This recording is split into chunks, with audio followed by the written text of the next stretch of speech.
परिचय। हमारे पाठ्यक्रम क्षितिज भाग 1 से ली गई है। रसखान का जन्म सन 1548 में हुआ माना जाता है। उनका मूल नाम सैयद इब्राहिम था और वे दिल्ली के आसपास के रहने वाले थे। कृष्ण भक्ति ने उन्हें ऐसा मुग्ध कर दिया कि गोस्वामी विठलनाथ से दीक्षा ली और ब्रजभूमि में जा बसे। सन 1628 में लगभग उनकी मृत्यु हुई। सुजान रसखान और प्रेम वाटिका उनकी उपलब्ध कृतियां हैं। रसखान रचनावली के नाम से उनकी रचनाओं का संग्रह मिलता है। प्रमुख कृष्ण भक्त कवि रसखान की अनुरक्ति न केवल कृष्ण के प्रति प्रकट हुई है, बल्कि कृष्ण भूमि के प्रति भी उनका अनन्य अनुराग व्यक्त हुआ है। उनके काव्य में कृष्ण की रूप, माधुरी, ब्रज महिमा, राधा कृष्ण की प्रेम लीलाओं का मनोहर वर्णन है।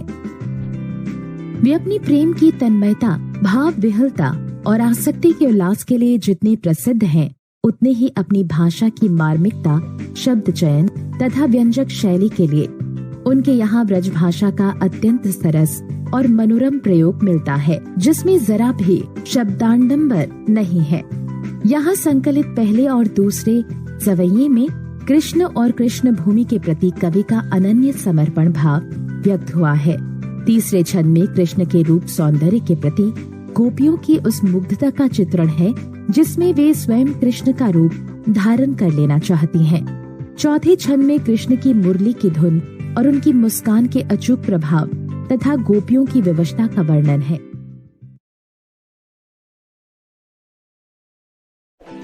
कविता पाठ।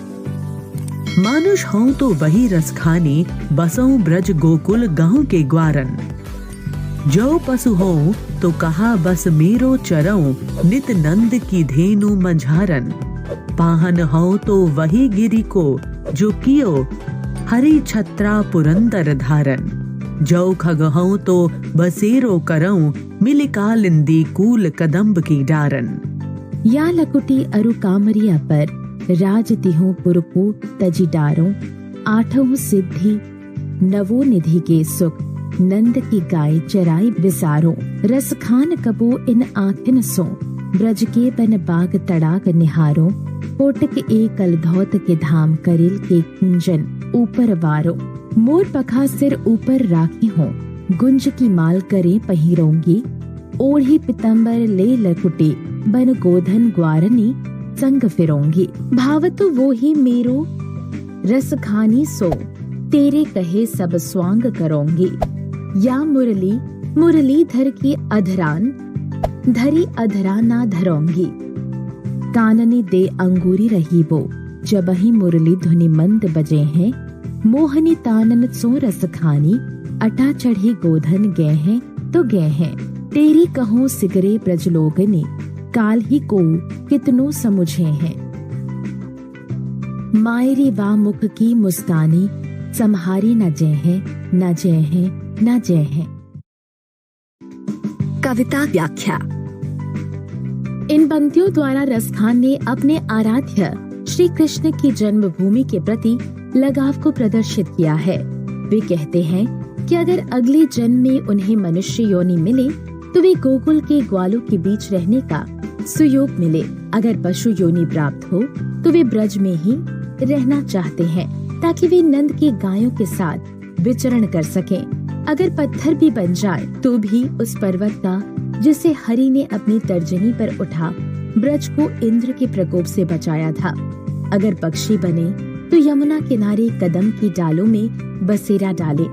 वे हर हाल में श्री कृष्ण का सानिध्य चाहते हैं, चाहे इसके लिए उन्हें कोई भी परेशानी का सामना करना पड़े। यहाँ रसखान कह रहे हैं कि ग्वालों की लाठी और कंबल के लिए अगर उन्हें तीनों लोगों का राज त्यागना पड़ा तो भी वे त्याग देंगे। वे इसके लिए 8 सिद्धि और 9 निधियों का भी सुख छोड़ने के लिए तैयार हैं। वे अपनी आँखों से ब्रज के वन, बागों और तालाब को जीवन भर निहारना चाहते हैं।